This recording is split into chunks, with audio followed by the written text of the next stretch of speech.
Assalamu alaikum and peace. This is Imam Malik Mujahid, and you're watching Muslim Network TV. Muslim Network TV is on Galaxy 19 satellite, which covers the United States, north to south, east to west completely, and also most of Canada and all of Mexico.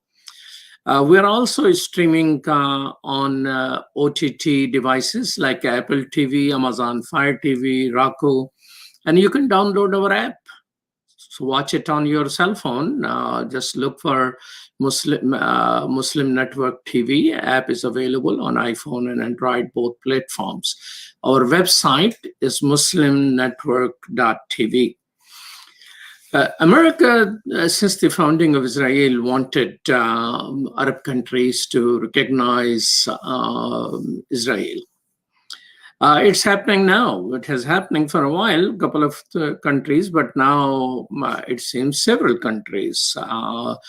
The political landscape in terms of foreign policy is changing in the Middle East rapidly. What direction will it take next? Israeli agreement with some Arab states are celebrated by White House. Of course, President Trump has tweeted about it. That must be a big deal. Washington Post calls it a watershed moment. Consular and foreign relations are all beating the drum of extraordinary achievement of the Trump administration.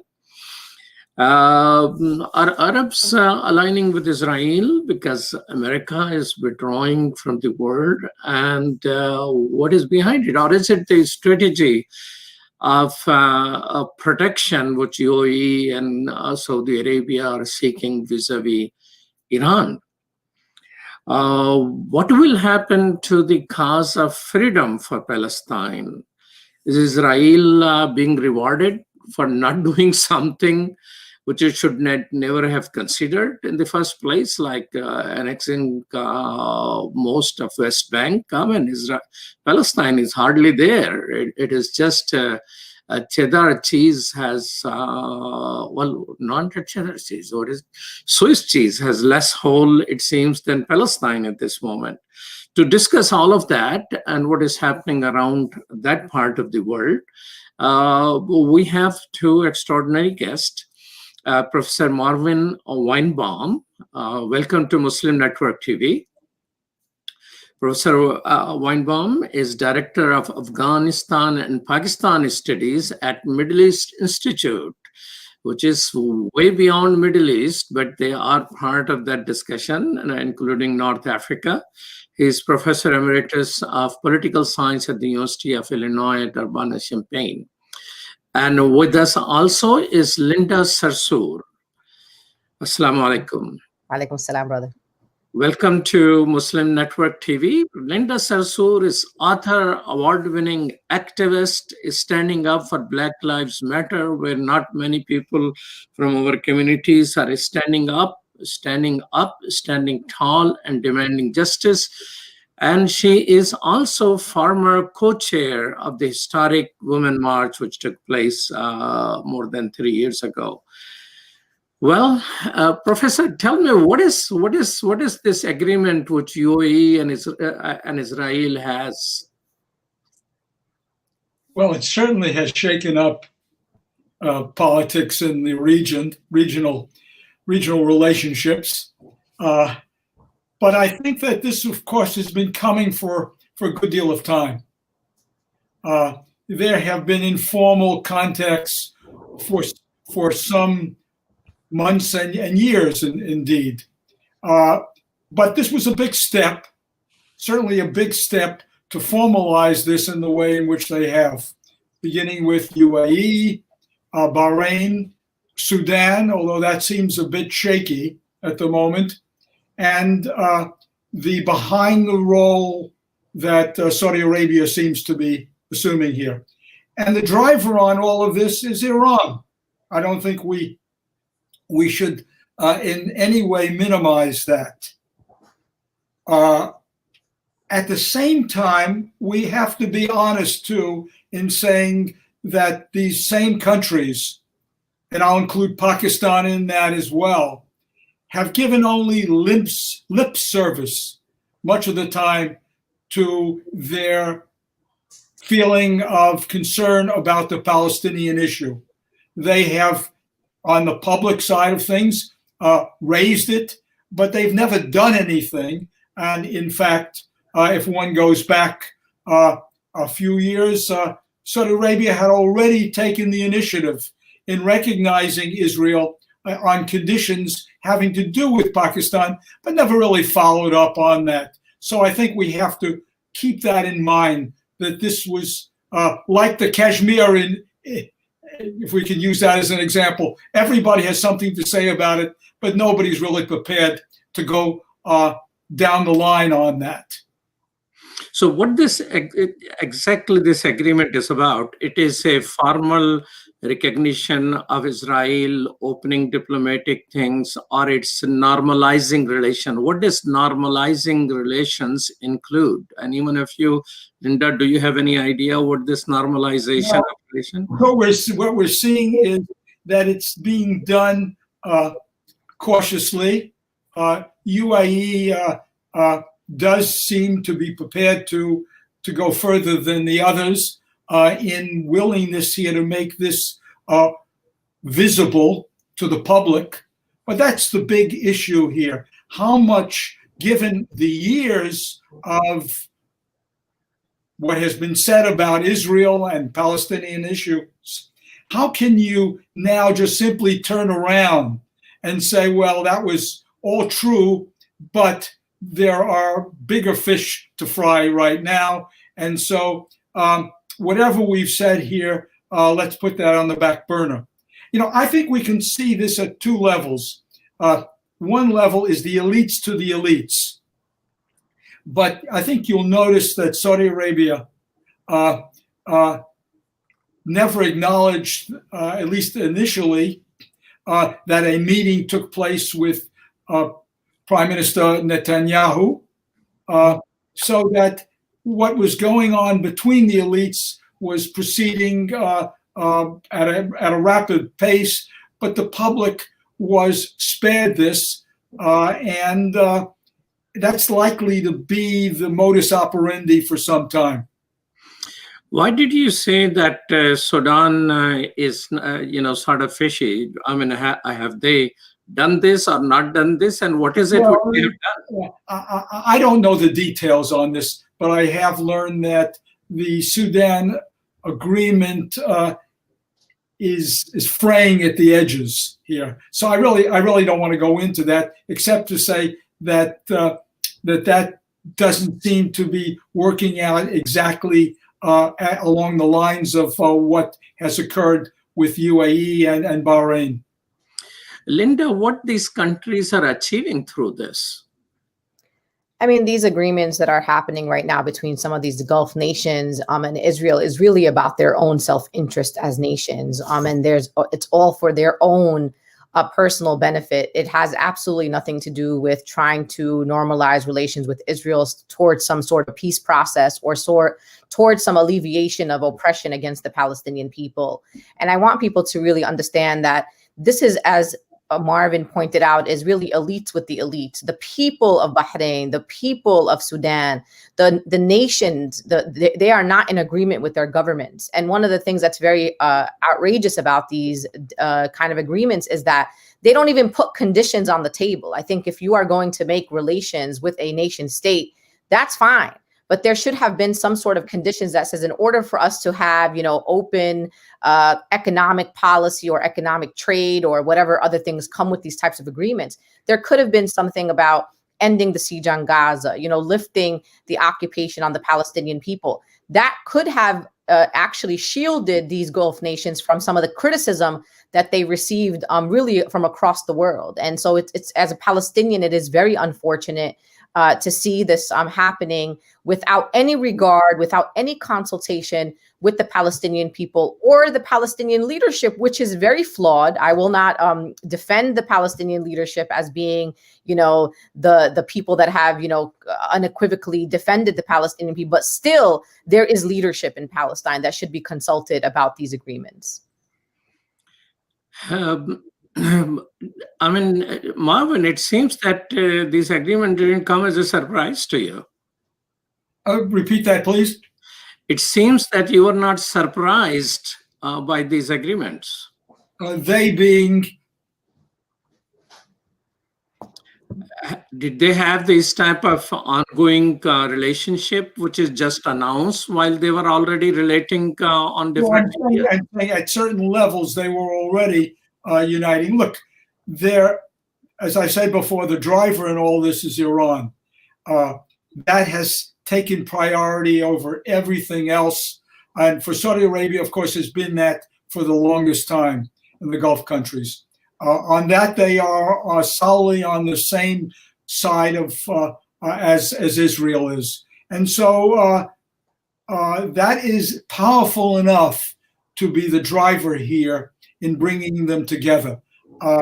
And that will override anything else that might be conditioning this. And I think that's the reality here. And it does mean here that they're going to be coordinating in I think to a great degree on their policy towards Iran.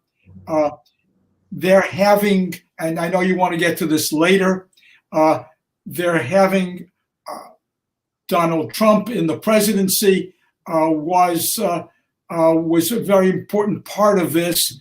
What Biden will do now, particularly since he's certainly associated with at least exploring now a more diplomatic approach toward Iran, how that will affect this. There was and we can talk about the preemptive attack here, which killed the leading Iranian scientist. This was certainly undertaken. I'm going to ask my wife. Okay, sure. So, Linda, do you think Saudi Arabia is going to go on the same path? I think Saudi Arabia historically has tried to play both sides. They want their cake and eat it too. And so I think that they're a bit more strategic about the ways in which they undergo these agreements and these meetings. As you can see from the UAE, they were absolutely unapologetic about their public declaration of relations with Israel. And it was a very public manner. And as Marvin said, I do truly believe that Saudi Arabia has a very heavy hand in what is happening in that region of the world.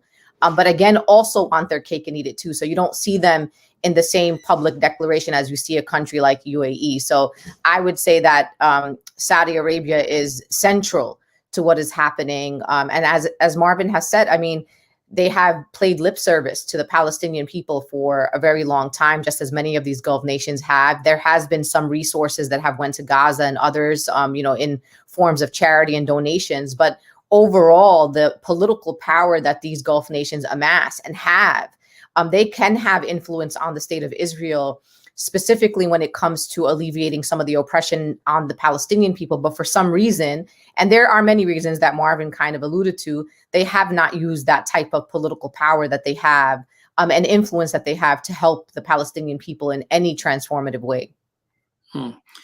So is it going to, these countries who are recognizing, other than Sudan, do not have a democratically elected governments? I mean, these are kingdom or sheikdoms or little here and little there, and a good number of their population is actually non-citizens who are working from other countries, who are oppressed on their own terms because they are poor. They continue to work in those places. So do you think, the reports, public opinion reports are saying that 80 to 89% of different populace of these countries who have been surveyed do not agree with this agreement. So do you think there is a chance, Linda, that the Gulf, in the Persian Gulf, between these dictators or kingdoms and their people is going to expand, and there may be more restlessness among the masses? I mean, Imam Malik, you know this very well. Unfortunately, these nation states that you are talking about, including the UAE and Bahrain, have been heavy-handed against protesters on any issue, not just folks rising up in solidarity with the Palestinian people, but demanding human rights, demanding the protection of protesters. So I feel very much concerned that if there were to be any, uprisings, that the people would be, there'll be crackdowns on the people. There are people who've been tortured in these prisons. There are people who have been even disappeared, some who have been brutalized. And so I don't know if we're going to see uprisings, because people understand the consequences of standing up for justice for Palestinians or any other form of justice in these nations. We've seen that over the last few years in light of some of the moments around the Arab Spring. And I don't foresee it coming. I think the people are tired. I think the Arab world is tired. And they say they're watching what's happening in Yemen. They have seen the destruction of Syria. And they've seen we went from a revolution in Egypt to a coup.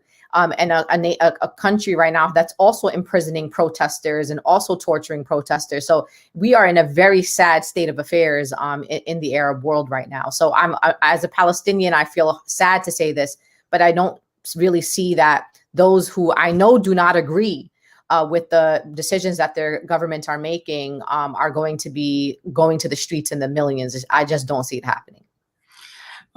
In Pakistan, Marvin, you're muted, Marvin. Unmute yourself. I'm on. Yeah, there you go. We see now. Marvin, let me ask you. I just want to add. Go ahead. I just want to add the only country where you might get crowds in the street on this is Iran. Absolutely. Iran. Yeah, I mean, Iran doesn't count for me as part of those UAE group, but absolutely. Yeah. Yeah. Okay, so we will take a short break. This is Imam Malik Mujahid, and I'm talking with Professor Marvin Weinbaum and Linda Sarsour, and we'll be right back after these messages.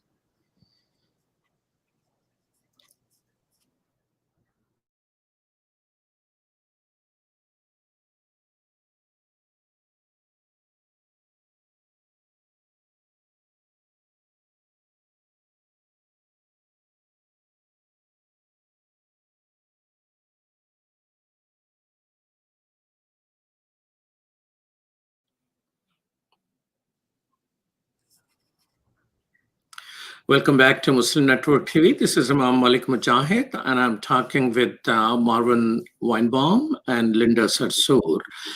Very, very sad to hear, Linda, that they're bold enough to tell the public opinion survey people, and they have surveyed about 30,000 people one-on-one on the telephone, that they disagree with that. I mean, 80 to 89% of people, depending which country in the Gulf you're talking about. But they're sick and tired of uprisings which are not taking them anywhere. And they're the people who are rising up for democracy. All they were looking for, a peaceful election and all that, and they're being oppressed. Now, America has always stood with those people who have been oppressing, providing material. So people turn against America because they are supporting the dictators and the kings and the like of those. Do you think now the Israel, instead of America, will be providing all those technologies to target dissidents and get hold of them and punish them? I mean, Israel was known on injecting chemicals in the body of Palestinian in Jordan and other countries. So they have mastered some special technologies. Do you think UAE and Bahrain now will use those technologies to oppress people? They have already, Imam Malik, in the past. I had watched many times over the course of the last maybe 8 or 9 years, protesters, particularly Muslim women who have been imprisoned in places like Bahrain, have been tortured, have been surveilled, have been followed. And so this is actually a reality. It's not even just paranoia of what happens to people in particularly under dictatorships and regimes that make the decision to stand up and be bold and be visible and be in the street and also lead other people. So I have a lot of empathy and sympathy with people who do understand that there's an injustice, do understand that their governments do not align with the will of the people, but also understand that standing up against that will cause some consequences that I think are very detrimental, and also that we don't have control over. We do not have control over the Bahraini government to ask them to, release protesters. You have watched in Egypt, Imam Malik, even Americans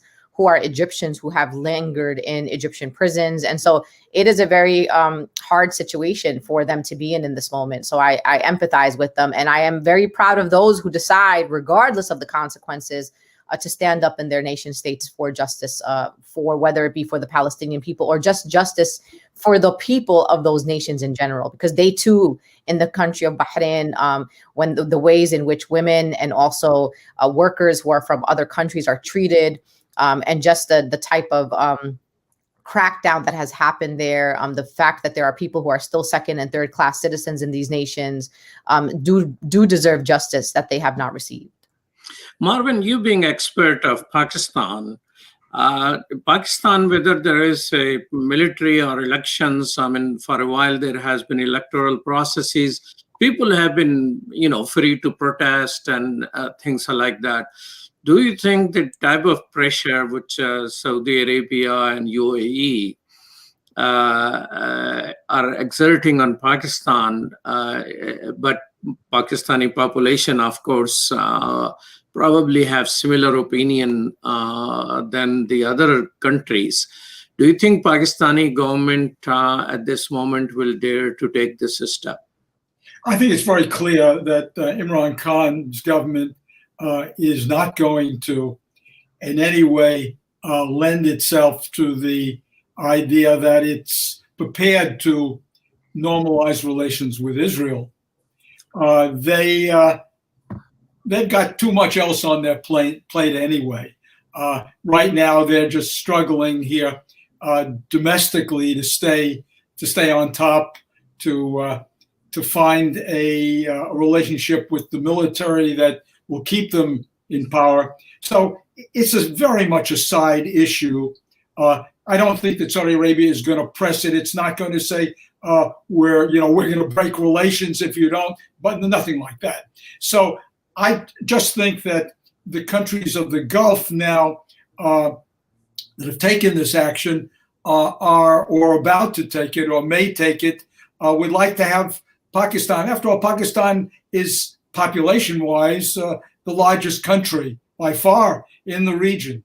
To have 220 million Muslims as close on is very important.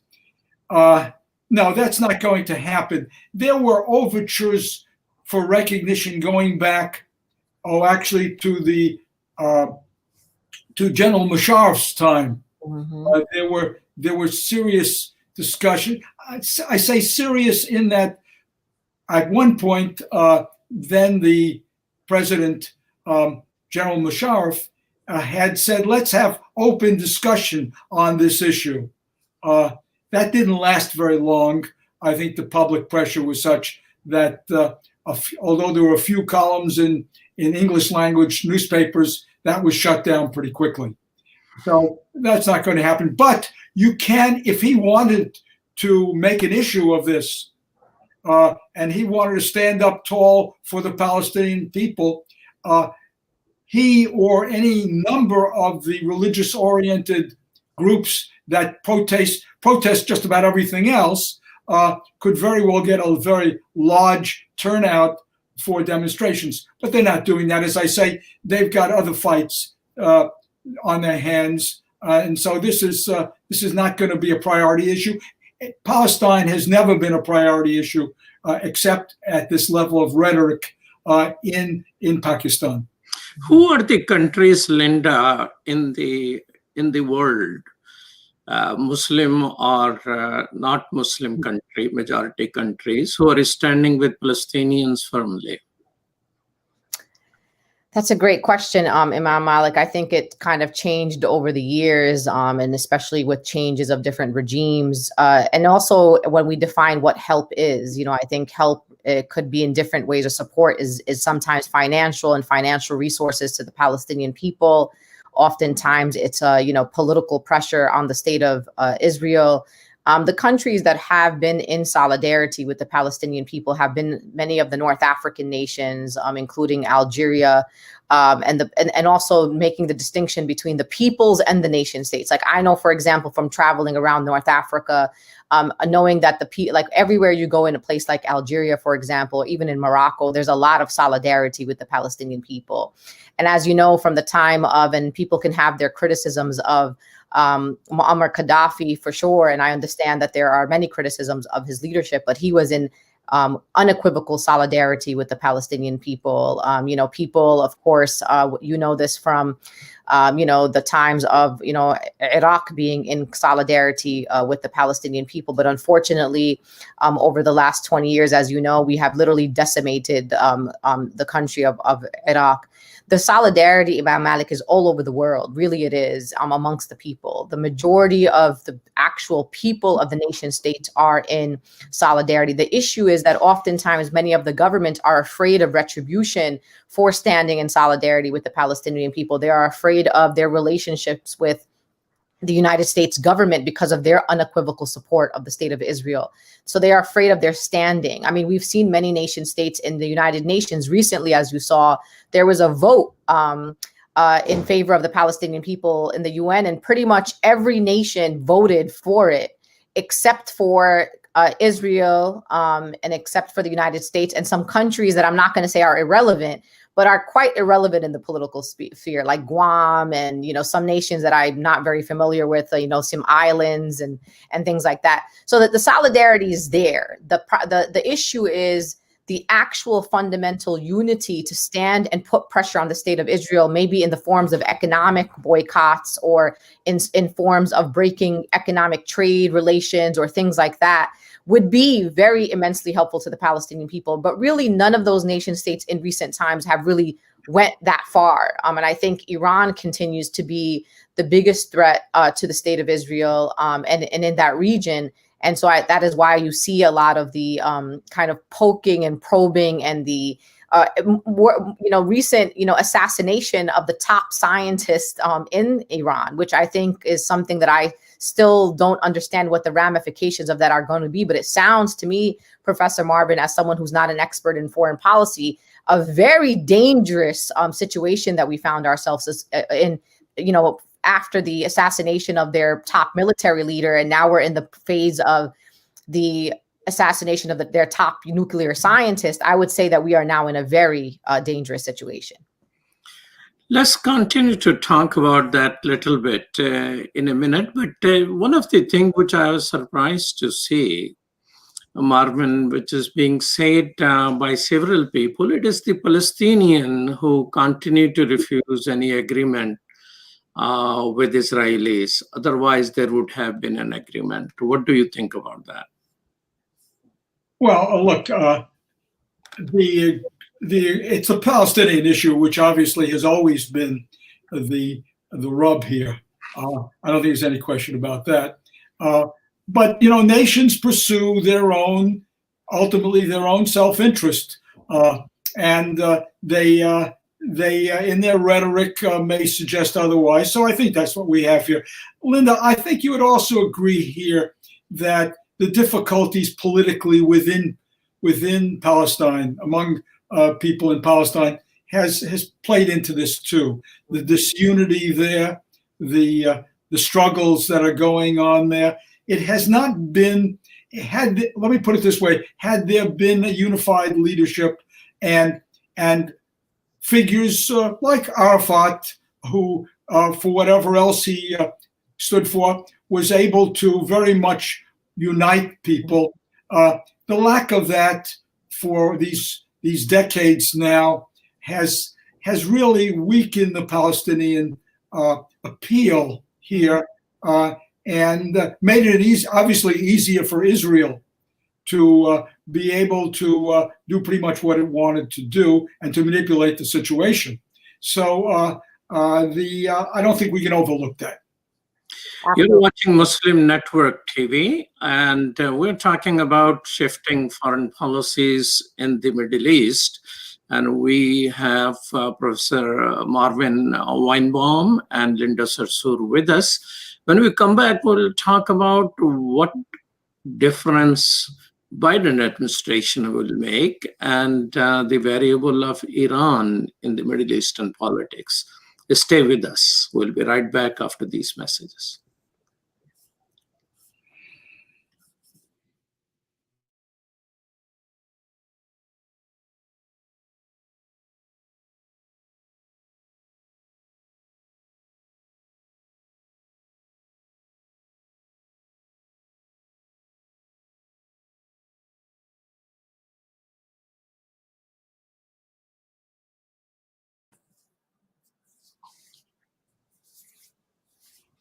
Welcome back to Muslim Network TV. This is Imam Malik Mujahid, and I'm with Professor Weinbaum and Linda Sarsour. Okay, so Biden administration, everybody is waiting for it, except President Trump, perhaps.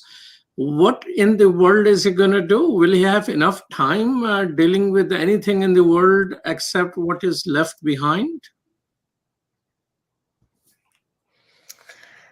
This is a hard conversation that I've been having, Imam Malik, about looking at this administration and then also trying to assess and analyze some of the appointments, specifically those who are kind of in the State Department, the UN envoys, and not really necessarily feeling like, we're going into a much different direction. I absolutely think there's more progress than Trump, for sure. I think, Linda Thomas Greenfield as U.S. envoy, I think she's going to be more engaged, part of an engagement process. I mean, Tony Blinken, as you know, is the Secretary of State. I mean, many of us know him from the past. He is very unequivocally pro-Israel. And so I'm not sure that our approach to the state of Israel is going to be that much different than it has in the past. So on the foreign policy level, I am not overly optimistic. I think that the administration will try to go into more diplomatic relations, or at least dialogue with Iran. I don't think that the Biden administration wants a war with Iran. I think, in fact, that they want to keep as far away from as possible from a war with Iran.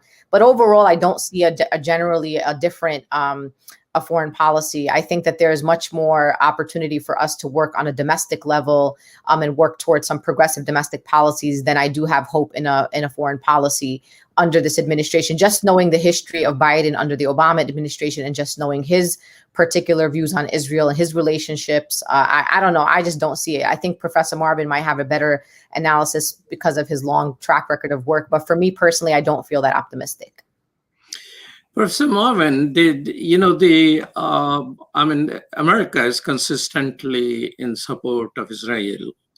There's no question about that. But America as a whole, people have felt was withdrawing from the world even during the Obama era. He refused to interfere in many of the things, including like he drew a line in Syria if you use the chemical weapons, and then he didn't do. So in Middle East, withdrawal from the world arena didn't begin with Trump, but it was during the President Obama as well. And President Trump in some ways strengthened that, and people couldn't figure out. Do you think while Biden will join, the Paris Accord and things like that, is America, because of the domestic reasons or whatever other challenges, will be less involved in the Middle East, which will give more room to Israel and Iran to play their cards? I don't think necessarily that the U.S. is going to become less involved, because it's made it very clear, and it's anybody who's followed the policies that Biden and Blinken, for that matter, have advocated, know that the emphasis here is going to be on rebuilding alliances.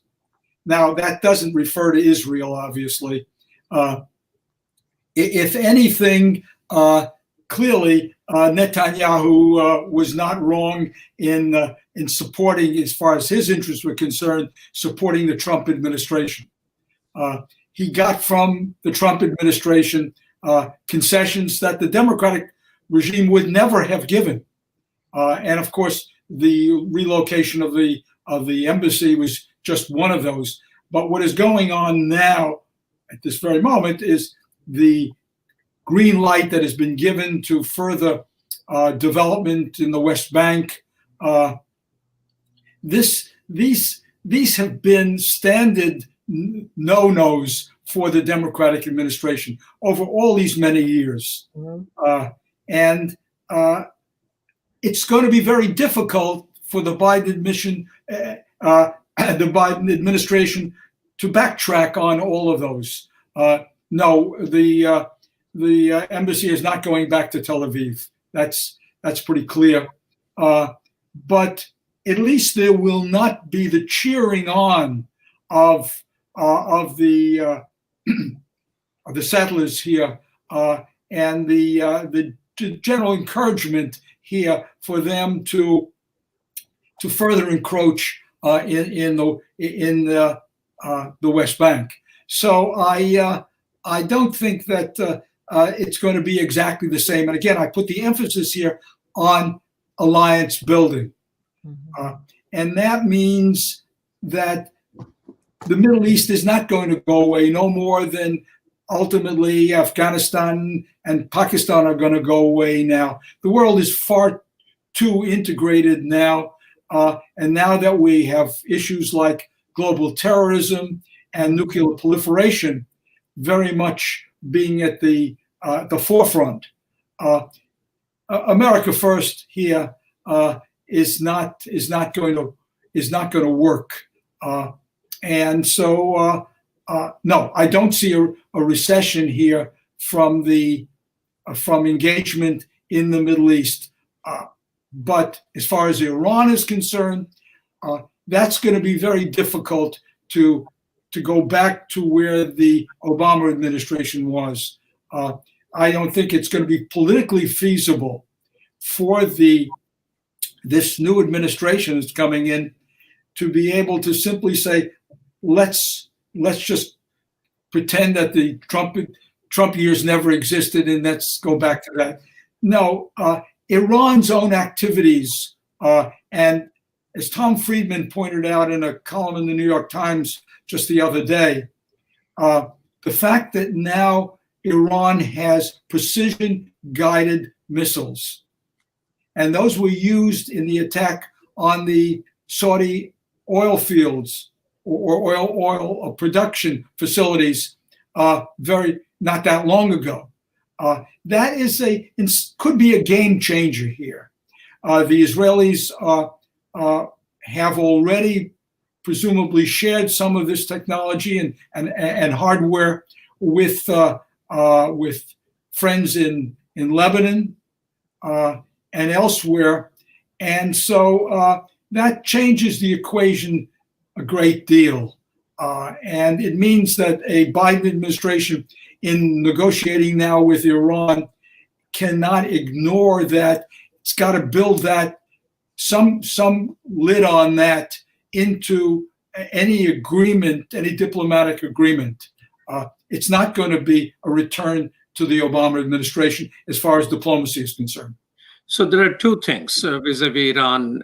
One, Iran's capacity to attack and its support for Iraqi and Syrian regimes, as well as support in Yemen and in some proxies, other areas. On the other side, there are attacks on Iran, Iranian, sort of what Iranian ambassador to our network described on interview. The commander of their sort of, worldwide operation was murdered, and now their top scientist is murdered. Neither of those is claimed by, so Iran didn't claim it attacked the Saudi oil fields. Israel does not claim that it killed the Iranian leaders. So what are the proofs that these things are done by these people? Linda, why don't you tackle that? Linda has independent intelligence service, so why don't you tell us? Listen, I mean, I think that people piece things together. I think, people are watching they're analyzing all the different kind of affairs that have been happening over time, and 1 + 1 = 2. And I think that's how it's kind of being put out. I don't have any proof of anything.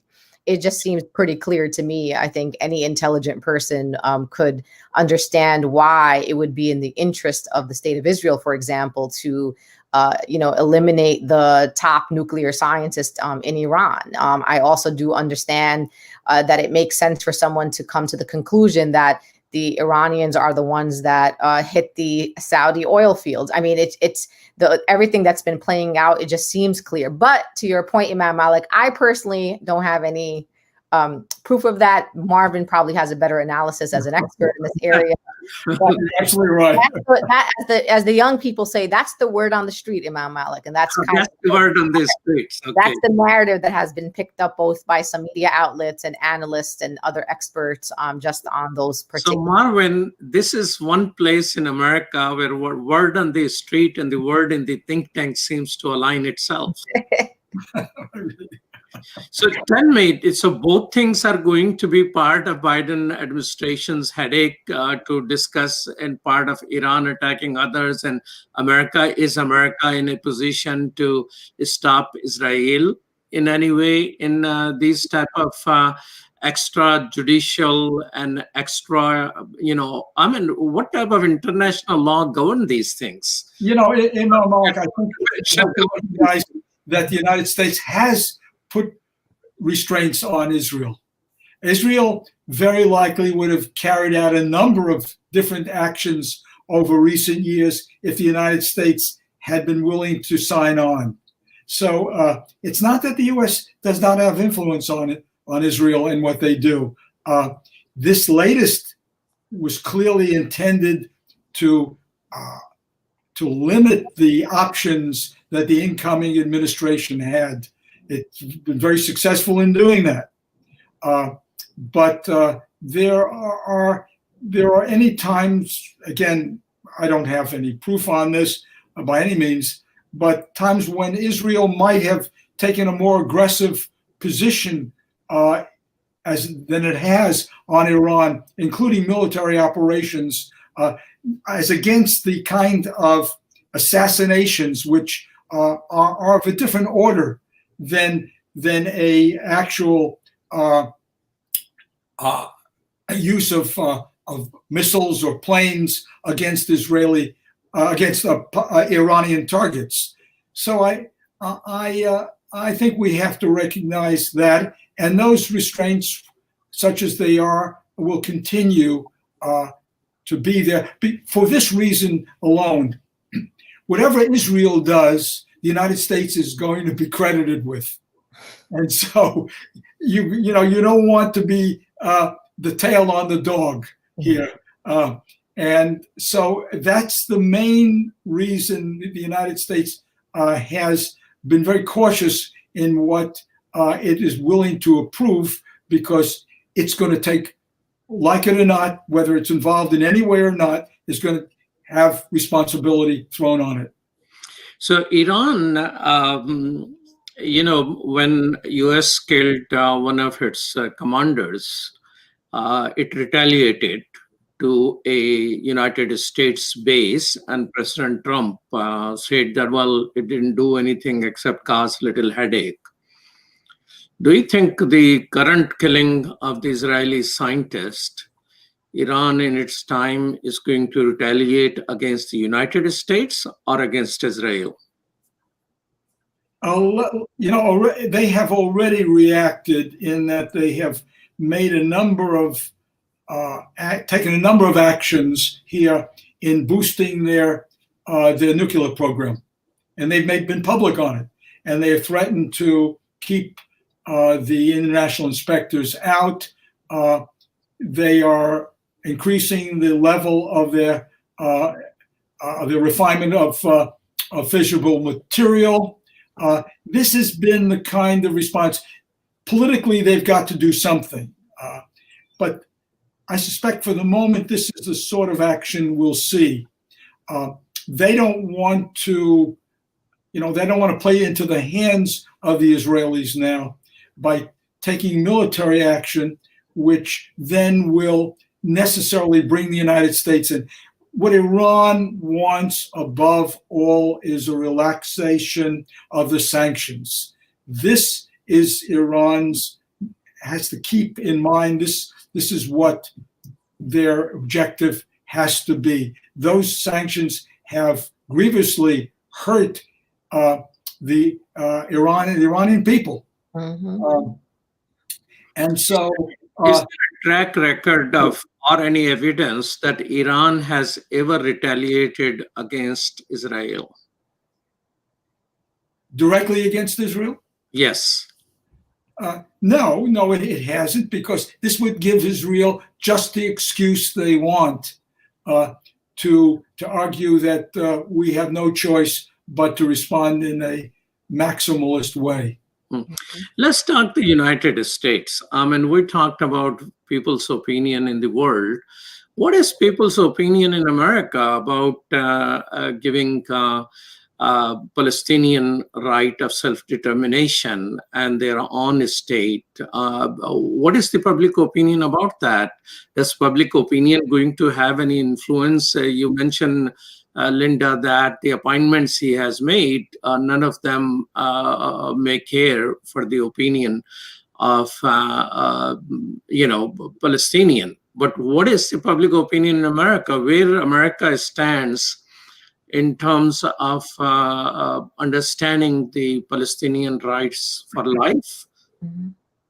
I think that even with the appointments who don't have necessarily a great foreign policy track record when it comes to Israel-Palestine, but the rhetoric is definitely there. This idea of, we support two-state solution. We don't support the settlements. We will not, cheer on, nor will we support the expansion of settlements. The rhetoric that has been pretty clear against the Netanyahu type governance. So the rhetoric is there. So I think that's going to be what is a bit different than, of course, under the Trump administration. The American people overall, and just really as part of the larger movements that I'm a part of, it's been really transformative over the last 15 years to see the call for Palestinian justice, the Palestinian liberation amongst young Latino, young Black, young progressive Jews has really become a rallying cry. This generation that I'm a part of truly believes that the cause for Palestine is this modern day ending of South African apartheid. They see this as their generation's global justice cause. And it's very inspiring to see that it's actually manifesting in politics. So when we look at the election of, for example, Ilhan and Rashida, then we look at the election of Jamal Bowman in New York, who, as you saw, defeated Representative Elliot Engel, who was a very staunch pro-Israel, very powerful member of Congress. And he was defeated by Jamal Bowman, who was a young African-American principal of a high school in New York. And so watching these very transformative elections, when we look at Cori Bush defeated a 50-year dynasty in St. Louis. She defeated Lacey Clay, who was an African-American, but also a very staunch supporter of Israel, someone who took a lot of money over the years from groups like AIPAC, has went to AIPAC events and has been very unequivocal publicly about his support for the state of Israel, unequivocal regardless of their oppression of the Palestinian people. And then here comes a young Ferguson protester, a nurse, a single mom, who is staunchly a supporter of the Palestinian people and who also happens to support the boycott, divestment, sanctions movement. So it's no longer just a manifestation of the progressive movement and the rhetoric and the words coming out of the movement, but it's actually manifesting into political power. We have much more work to do to gain more support amongst those in power and with influence, but we're watching Alexandria Ocasio-Cortez, Pramila Jayapal, Mark Pecan. We're watching people like Betty McCollum from Minnesota, who has put forth a bill that has really put some elected officials up against the wall that basically says, look, taxpayer dollars should not go to the detainment of Palestinian children. Our taxpayer dollars should not be a part of this. And so getting people to support that bill has been really transformative to watch in my lifetime. So I know that there's a lot of more work to do, but I truly do believe that the Palestinian people do have the support of the American public that says Palestinian people are human beings. They deserve rights. They deserve the right to travel, the right to education, the right to clean water. And I feel very hopeful living in this time right now. Professor Weinbaum, you're in a think tank and probably you interact with other think tanks. Does anybody in think tanks care for Palestine and Palestinian rights? Oh, yes, yes. The Middle East Institute has a Palestinian who follows, who writes. Yeah, no. In fact, the criticism is usually the other way around. Those who say that there's been a tilting toward Palestinian issues. But even so, our person at the Institute who handles this is a very balanced person, and he's handled this very, very carefully and with conviction. I don't mean to say out of convenience. What the Middle East Institute is particularly interested in is not being an advocacy organization. We have different views, and we can live with that. There are many of the think tanks in Washington are funded heavily by different donors and have to pay homage to those donors. Now, we do get some support from Middle East countries, we do. But we stood up when the Khashoggi incident, we put at risk our relationship with Saudi Arabia and paid for it because we were not going to stand by and let this happen. Let me just one thing more. As we look at the American public opinion, and politically the strength of different groups, the evangelical community in the United States is the bedrock support here for Israel. Absolutely. Far more than the Jewish community. Absolutely. Yeah, it's because for them it's a theological issue, it's really quite amazing here because this is a community here which has also been very much associated with anti-Semitism. Absolutely. So it's ironic here. That is another big topic which we will reconvene to talk about it. Well, thank you so much, Marvin Weinbaum. Thank you so much. And thank you, Linda Sarsour, both of your time for talking with us. And thank you, Sherdil Khan and Dr. Abdul Wahid for producing today's show. You're watching Muslim Network TV. We cover whole North America through satellite by airing live. We also stream on OTT devices like Apple TV, Amazon Fire TV, Roku TV, and you can download our app, Muslim Network TV, on your phone. Our website is muslimnetwork.tv. And stay tuned. Keep watching for another good program. Peace. Salam.